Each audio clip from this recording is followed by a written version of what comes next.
Hello, everyone. Welcome to eLearnChat, where talk is knowledge. I am joined today by the very talented Linda Joy. Hey, Linda, how are you today? I'm doing great. Hello, everyone. And you know, we've been doing several shows with Linda already, and I've really never brought out. Linda is a voiceover talent, among other things, but she has done a lot of e-learning voice work. She's done acting. She's done cartoons and other things. She's very multi-talented in the area of narration, books, e-learning, and acting. So if you ever need anybody who does voiceover and has a wonderful British accent, because that's her native accent. Oh, she also does German too. Very fluent in German. So she does English and German. Linda, right there. Is it lindajoy.com? lindajoyvo.com, right? Yes, lindajoyvo.com, lindajoyvoiceover.com. Yep.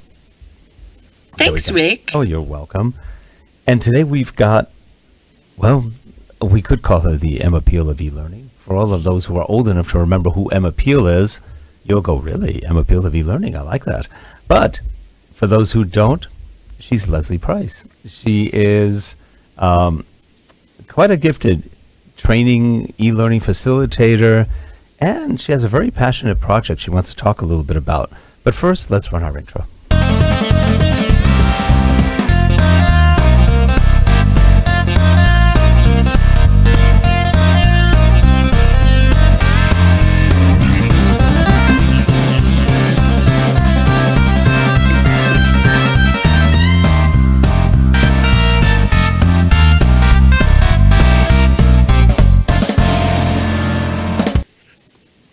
We are back. And joining us today is Lesley Price. Lesley, how are you? I'm very good, thanks, Rick. Nice to be here. Oh, we're so glad you could make it. Hi, Lesley. Hi, Linda. Nice to see you. Now, Lesley, I know I jokingly call you the Emma Peel of e-learning, but that's only because you were sort of the sidekick helper to Colin Steed, who runs the Learning and Performance Institute? Yes, that's right. Colin and I worked together for about 2.5 years, but we've known each other quite a long time before that. Yep. And Colin has actually become a very good friend and did all the video recording for my daughter's wedding last year. Yeah, he's a really nice guy. I only met him last year, and I really enjoyed meeting him. We have to have him on the show very soon. He's been very busy. Oh, you should. You should. So soon we will have him on. And he has his own show. What is it called? Learning Now TV. Learning Now TV. And it's a really good show. If you have a chance, go to it, learningnow.tv. It's a great show with some great content, very good interviews. So Lesley, you have been up to a lot of stuff. You recently kind of retired, early retirement, I should say. But that just means you're working harder than ever now, aren't you? Yeah, it's a bit of a standing joke in the community. I took early retirement because I could. I'd worked in the public sector for a long, long time and was fortunate enough that I could then just take a step back and think, I've had a wonderful career. I was quite ill when I was in my early 30s, and I just thought, now it's time to give back, and Learn Appeal has given me that opportunity to help disadvantaged people make the best use of learning technologies. It's really quite unique. Let's see, if I could ask you a favor, if you could lower your camera just a tad so that you go up, because we don't want your lower third in your face. And you know what? Before we go into what Learn Appeal is, let's actually show a little video of what Learn Appeal is. Do you want to show the video, Clark? Here we go. Technology-enabled learning should be providing better education for everyone. Yet very often, those who need it the most are the very people for whom it remains a distant dream. We believe that has to change, and with your help, we believe it can. Today, our old technology is being recycled across the developing world. The intention? To connect excluded communities to the huge repository of knowledge that exists on the web. Yet many of those communities have no internet access, or even mains electricity, meaning that while they have the tools for using online learning, they are unable to access it. This is where the Learn Appeal capsule comes in. The capsule has been designed to take learning to areas that lack even the most basic infrastructure. Running off an internal battery, It transmits a signal that can be received by any nearby device, even without an internet connection. Connecting learners to a learning management system that could be preloaded with literally any content, from vocational skills to basic health and safety, giving even the most disadvantaged learners a fighting chance at changing their lives. LearnAppeal already has a number of projects up and running, both abroad and at home. In the UK, we are working with Bernardo's, using the capsules to help young people access targeted learning in a safe environment. In Malawi, we're helping disadvantaged young people build entrepreneurial skills and grow the local economy. There are so many people we can help, so many places where learning can make a difference, but we need your support. All kinds of donations are welcome. We are not only seeking help with funding, we'd love to hear from anyone willing to donate their time and expertise, especially experts in learning and learning technology. Donations of learning content are also hugely valuable, whether that's off-the-shelf vocational content or bespoke content that could be created to support a specific project. Please join us as we bring a brighter future to young people and adults all around the world. Together, we really can make a difference.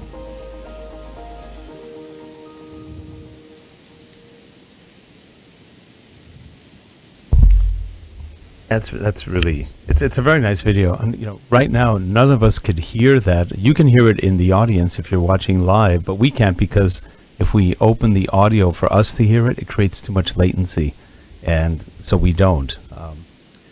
If it was just Linda and I, we could do it because we're close enough, but you start getting 5,000-6,000 miles away, latency hits. And you'd have about a 2 to 3 second lag time, which is kind of long. Leslie, how'd you get involved with? Helps to get a visual on the capsule. Yes. And we should mention that the capsule will be at the Training, Learning and Development Conference in San Diego in October. Yeah, October 3rd through 5th. That should be a lot of fun. It's at the Hyatt in San Diego, and it should be a very, very nice show. Leslie unfortunately can't make that show, but Brent Shalenko is one of your ambassadors. Yes, that's correct. Brent actually came over to the UK in January, and he was supporting us at the Learning Technologies Conference, and Litmus is our first US supporter. So Brent is going to be coming back to the UK to go to Learning Live in September, and he's going to be taking back a capsule with him so that people can connect to it when they're actually at the conference and see how it works. See for themselves, see it in anger. Yep, that is wonderful. Right. Leslie, how did you wind up ever getting into e-learning or training in the first place? Oh, it's a bit of a long story. I've always had a complete and utter fascination for technology. My dad used to let me go into his office when I was a youngster, and I used to talk to all the punch card operators and the telex operators, and thought, oh, I would really like to do this. This is something I would want to do. And when I finished school, I didn't quite know what I wanted to do, but I still love technology. And in about 1974, I got a job working for, maybe 75, got a job working for the Prudential Assurance Company, and I operated a computer, which was in essence an electric golf ball typewriter with 2 tape discs. Yep. The old cassette tapes that you used to get. So 2 of these, one had the data, one had the software on it, and I ran it for the investments. Then thought, oh, quite like this technology thing. Went to university. When I left, I then went to work for what was then International Computers, ICL. But it was very different times then to what it is now, in that if you were working on computers, unless you were putting in a new installation, you could only work in the evenings or weekends, Right. because people didn't want their systems being down during the day. Oh. And I thought, this is not really the life for a 22 or 23-year-old. So I did other things, then had children, but still loved computers and technology. And in about 1985, I started working in further education. I think in the US you call it community education. I know in Australia it's called vocational, VET it's called, Right. vocational education. And started using computers to help students, but that was long before the days of the internet. So I was making worksheets for them. I was doing all little exercises they could do. It made my life easier because I didn't have to use a Banda machine. Does anybody remember Banda machines? The smell? Yeah. So I started doing that, and then when the internet was invented in the early 1990s, I was very fortunate. The college I was at was very next to a very large university, Loughborough University, and they were put on the Janet network very early. The college then connected to it. So we had internet in the college probably from about 1995. Really quite early, 1996. And then I just started using it with my students. So I would create web quests. Because in vocational education, you've got it's mixed ability classes that you've got. So in the same class, you've got maybe very bright kids, and you've got kids that are middle of the road, and you've got kids that need help and support. And if you've got 30 of them in a group, how do you support all of them at the same time? So what I started doing was little exercises that some of them could go and do one thing, and then I would work with another group, and then another group could do something else, and then we would all come together. So it was almost like what they now call a flipped classroom before you even called it a flipped classroom, if that makes any sense. Yeah, it does. And Interesting. by the way, the Banda machine I think we call that a mimeograph, if I'm not wrong. That's Yeah, it. the same machine, right? Yep. Yeah. That's what I thought. And they did smell. You'd get out of there with a headache usually. Yeah, you got high on the Yeah, smell of it was bad. I remember using those in high school, and it was like, Yeah. oh God. That's all we had. There were no copiers really that Nope. were technology. If you think about it, you mentioned 95, 96. I remember in 1995, that's when we got our very first website. It had maybe 2 pages, and our first emails in 95. And everybody said, what's an email? We used private servers to do messaging with each other, like forums almost. But there was no real email until right around the mid-90s. No, there was nothing. How time has changed, hasn't it? Oh, but you say that.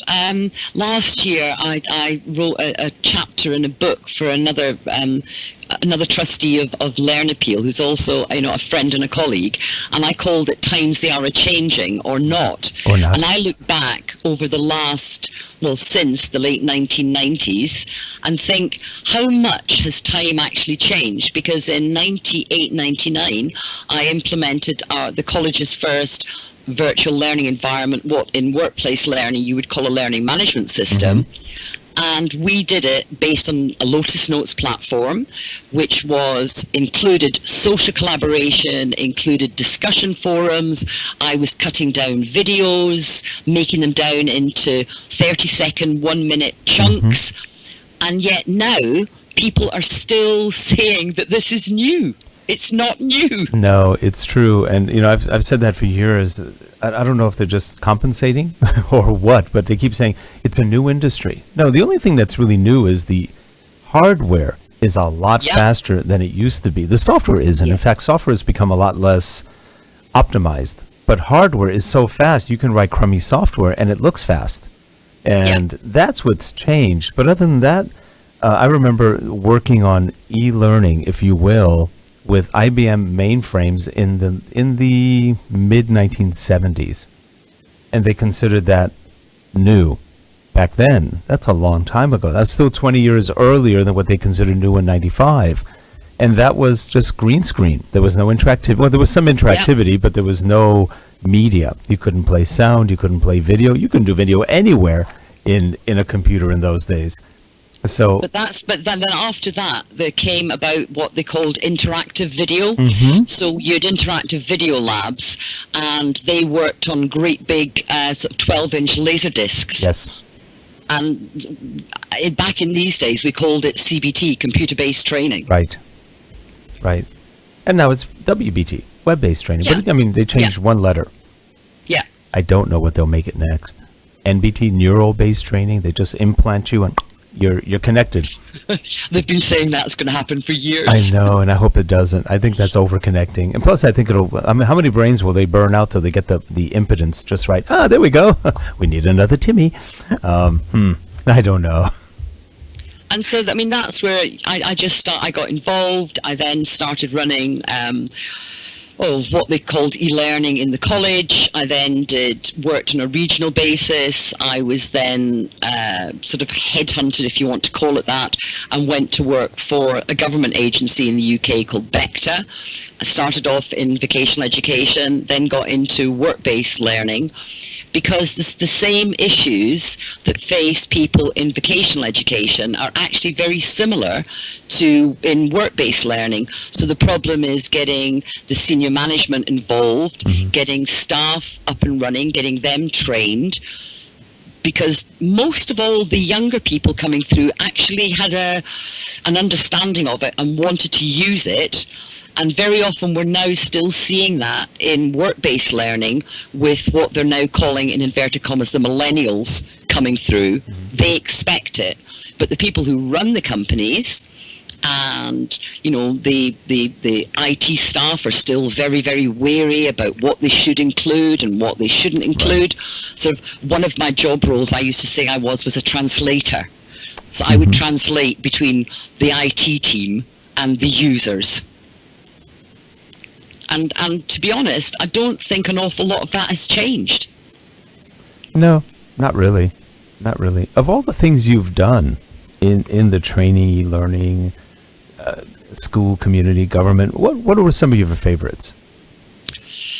Oh gosh, that's a really hard one. Apart from the project that I'm doing at the moment, which I obviously love, I think when the penny started to drop with learners, that they actually became more demanding.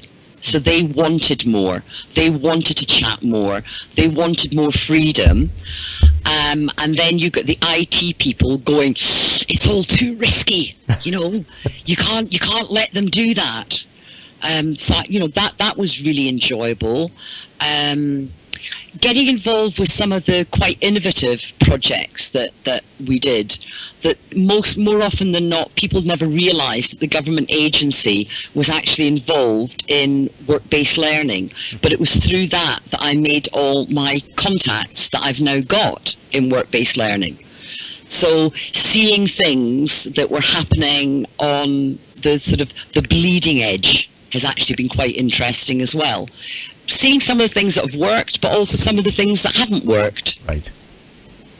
It is a lot of fun. Now, I know Linda had some questions for you about some of the things you were doing.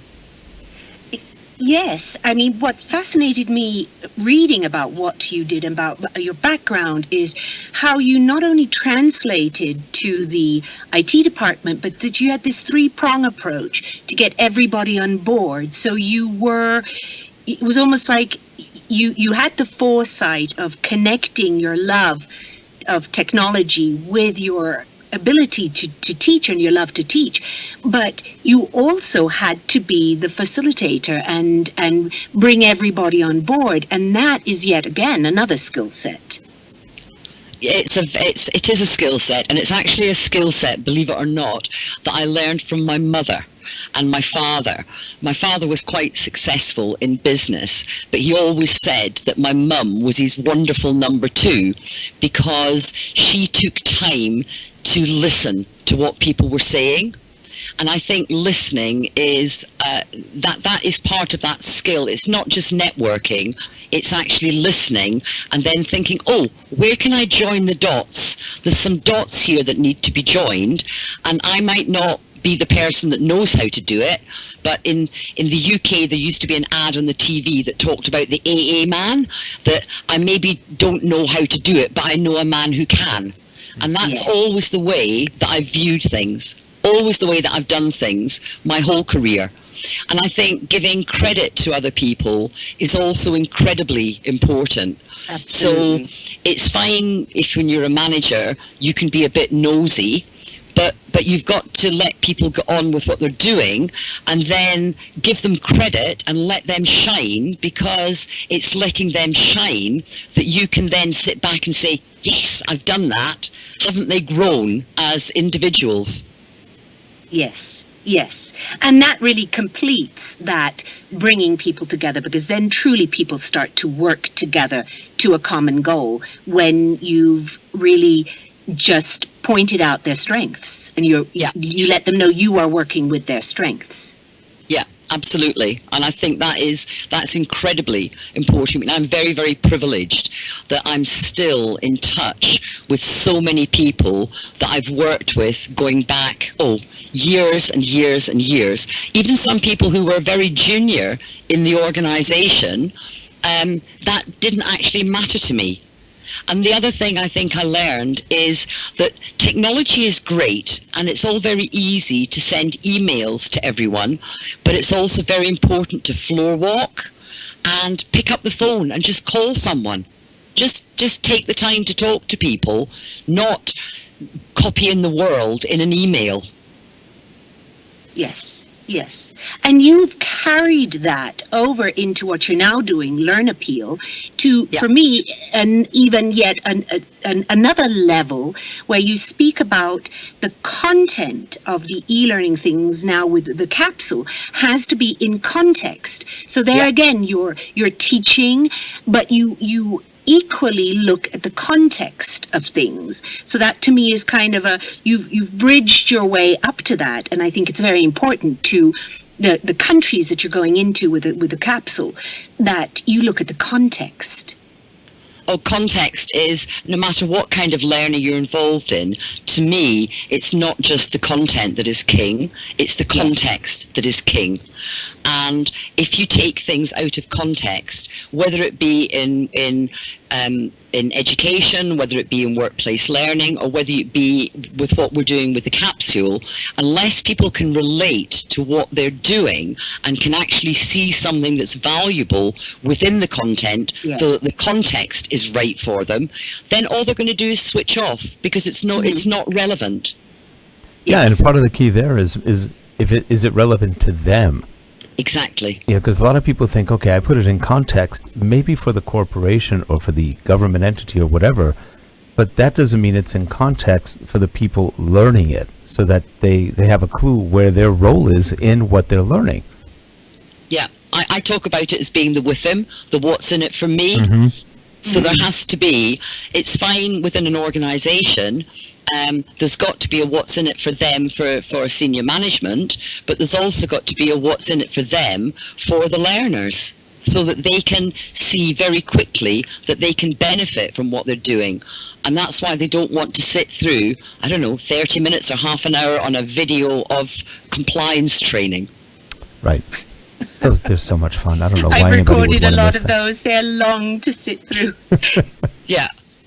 What But countries if you can do with Learn Appeal? something that's very relevant and you can point out to people, so if you're doing compliance training, if you can do like branching scenarios learning, so people can see not just what happens when they do something right, but why they're actually learning it. So what would be the consequences be if they actually make a wrong decision? Then that's context, and that's context that's relevant. Yes. Yeah, it's not like going down the straight corridor of, wrong. You really, they learn through their mistakes. Yes. What countries are you in with Learn Appeal, Lesley? At the moment, we're just at the very, very early stages.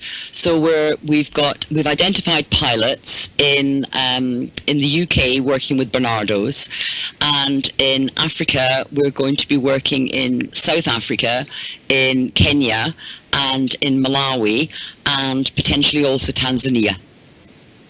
Nice. Can you explain why it's important in the UK I mean, you talk about third world countries, but the UK, why is it important there? Well, with the issue with Barnardo's is that very often, if you're in drop-in centres, and this wouldn't just apply to Barnardo's, it would apply to quite a lot of charities, they're working with very vulnerable people. And they don't necessarily want to open up free Wi-Fi access to their communities in the drop-in centre. Because if you open up free Wi-Fi access, you don't know whether the people that are in the centres really understand the importance of internet safety. And they also probably wouldn't be able to use their own devices, because there's so many security issues regarding own devices. So that's one of the reasons, and also because we can then do targeted learning with them. So with Barnardo's, we're going to be looking at things like internet safety. When you log into a Wi-Fi hotspot, people very often don't realise how much detail you actually give to the provider of that Wi-Fi hotspot. Very often they'll actually put apps on your phone without you even knowing that that's what they've done. So it's about it being safe and secure, and without the threat of external access from maybe, how can I put it, maybe not so quite, can't think of the word, individuals that you might not want to have access to vulnerable people. Right. And that's true. Most people don't realize if you go to a Starbucks, which has unsecured Wi-Fi, and people go, this is great, I'm going to go work at Starbucks. Yeah. Well, yeah, but you're also going to risk something there, because Yeah. you're right. You don't know what's coming on and what they can pull off your machine, which is quite a bit. Yeah, they Risky, can, and risky. people don't realise that. No. And I think that's why it's important, particularly if we're working with the target community of Barnardo's, which is young people, that we're able to teach them how to use the internet in a very safe way. But we're also going to be working with them on how you apply for jobs, how you do CV writing skills, job interview skills, just different things that will actually help them progress and improve their life chances. That's great. Yes. So Lesley, what's And- next for Learn Appeal? Oh, next thing is getting the content sorted out. I've sent out an email to people today asking them to commit to what content they're going to be looking at and when they're going to be completing it, because as well as being supported by the Training, Learning and Development Conference in San Diego, we're being supported by the Learning Performance Institute, which Colin is involved with. And that conference is taking place in September. And there's another conference in October, the World of Learning Conference and Exhibition, that are also supporting us. And we want to then have some kind of evidence and get the pilots up and running really before the sort of middle of November. And I'm just back from South Africa, actually on holiday, and I could maybe tell you a little story about when I was there. That I did although I was on holiday, I did some unofficial research with some people who were waiters, waitresses, front of house people in hospitality and tourism, and I asked them what access they had to learning, and they kind of looked a bit blank. And then I said, oh, what about e-learning?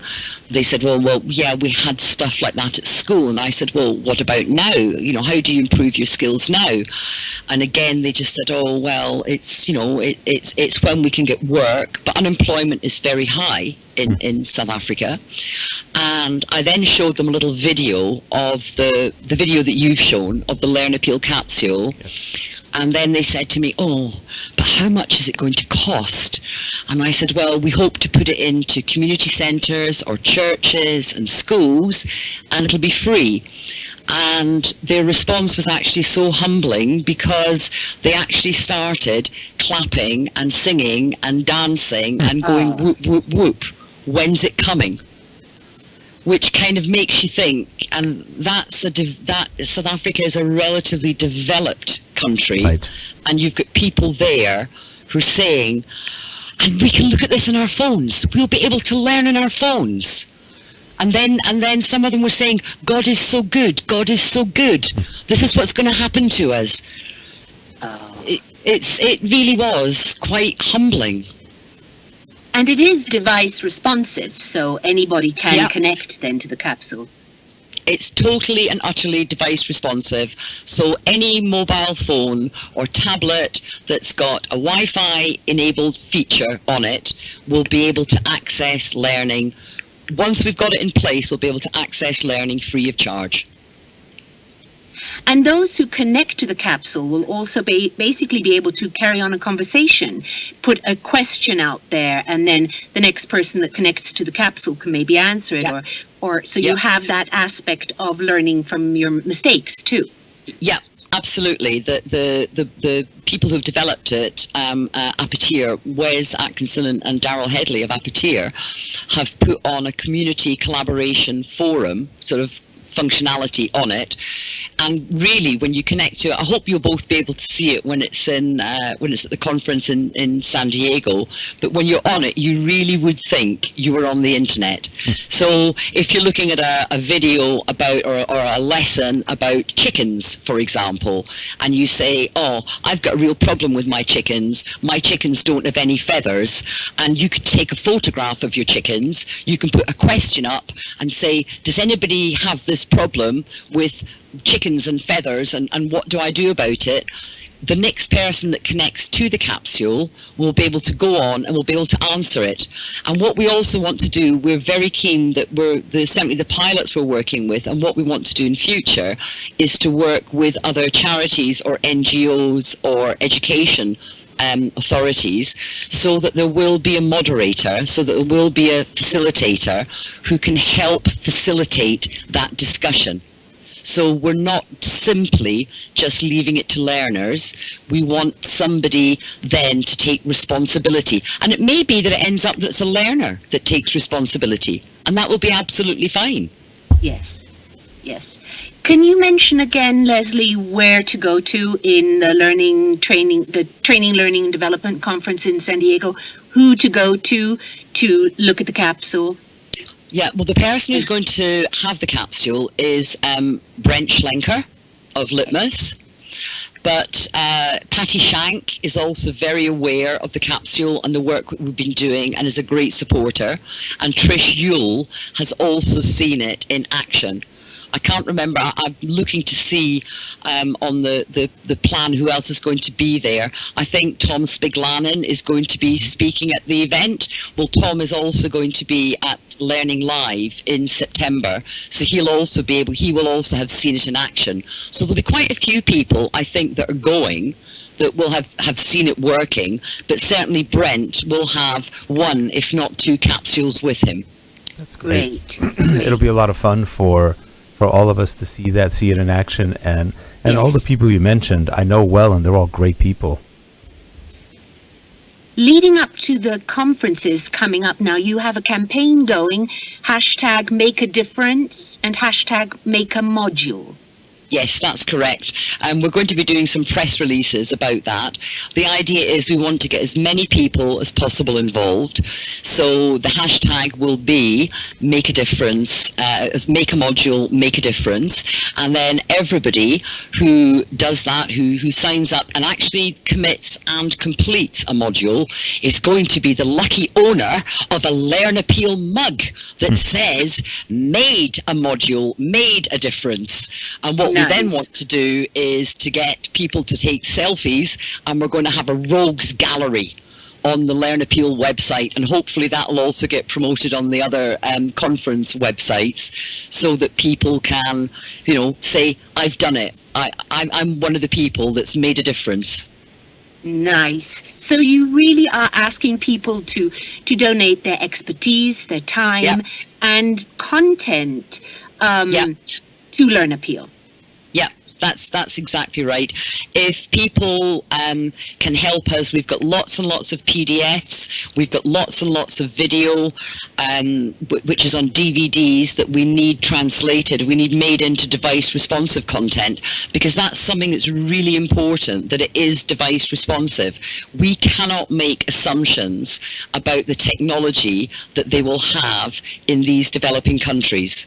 So we can't say, oh, this will suit an iPad or this will suit a Kindle. It has to be device responsive. Mm-hmm. So the team at Appeteer have actually given us access. Anybody who wants to create content from scratch can actually use their content authoring tool, Evolve. They're donating that free of charge to anybody who wants to support Learn Appeal.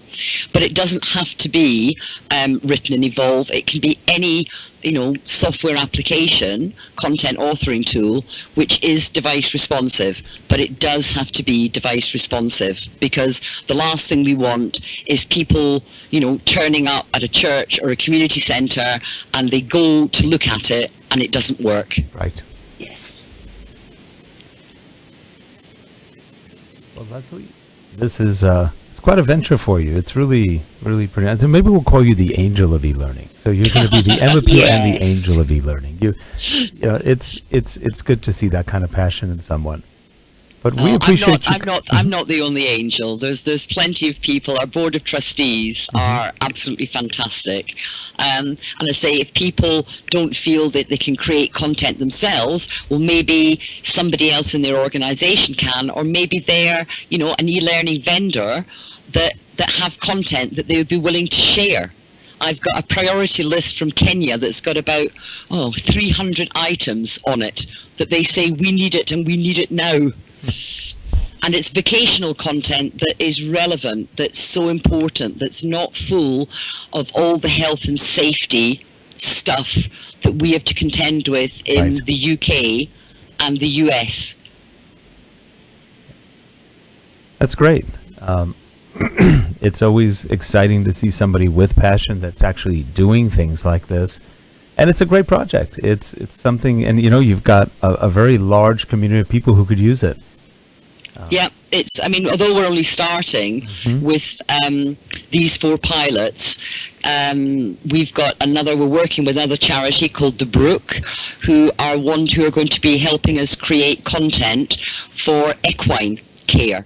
Now, most of you probably wouldn't realise, but most of the clothes that you're wearing, or even pieces of furniture that you've got in the house, or food that you've got in the house, an awful lot of it comes from countries and places where they absolutely depend on horses and donkeys. But if you don't look after your horses and donkeys, then they go lame, then they're not productive. So looking after horses and donkeys is actually really important. Right. Even to the clothes that we wear in the West, and we just don't realise it. It's true. It's true. It's not everybody has big semi trucks like we do, and there's a lot of parts of the world, a lot of parts in India where they make half the clothing made in the world is made in India, and they're not always modern plants. Some of them are, some aren't, and it is pretty interesting that the supply chain is very different from what we're used to. So, well, Lesley, as always, it's been a real pleasure having you on and learning a little bit more about you. Now you know who the Emma Peel of eLearning is, as well as one of the angels of eLearning. And we wish you the best. And I definitely will look at the capsule and try to cover it when we're at the show. We're going to be streaming live from the show, so we'll try to definitely give it some publicity while we're out there. Oh, that would be absolutely fantastic, because we really want this to be sort of a worldwide thing. And I think what is also fantastic is that when you look at the conferences that are now supporting us, it's that people have put behind the competition element of the different conferences. Yep. So Learning Live are supporting us, Training, Learning and Development Conference are supporting us, World of Learning in the UK are supporting us, Learning Technologies in the UK are supporting us. In terms of our trustees, we've got Learning Technologies Group, which is one of the biggest e-learning companies, but also on our board of trustees is the Managing Director of City and Guilds Kineo. Normally these organisations would be competing against each other, but they're not. They're coming together to support Learn Appeal, and I think that's the message that we really want to get out there. It's about us all working together, whether you're in a big company, whether you're in a small company, whether you're on a vendor side, whether you're, a purchaser of a corporate user of e-learning. It's everybody working together. Great. Well, Lesley, again, a pleasure having you on today. Linda, as always, and Great meeting you, Lesley, and thank you so much for introducing Learn Appeal more, or explaining more about it to us. yeah. Thank you very And much. if you're Really watching the show, appreciate the support you give us. Lesley, how can people get a hold of you? They can either find me on Twitter. I'm Lesley W. Price, at Lesley W. Price on Twitter, or they can email me at leslie.price@learnappeal.com. I'm on these things quite a lot. I'm also on LinkedIn. They can find me on LinkedIn. I'm trying to think how else. The Learn Appeal website, all my contact details are on the Learn Appeal website. Sounds good. So thanks again, and if you're watching the show, please subscribe, give us your feedback, and definitely get a hold of Lesley and learn more about Learn Appeal. Have a good one, everyone. Thanks, and we'll see you next week. Bye-bye. Okay, thanks very Bye. much. Bye.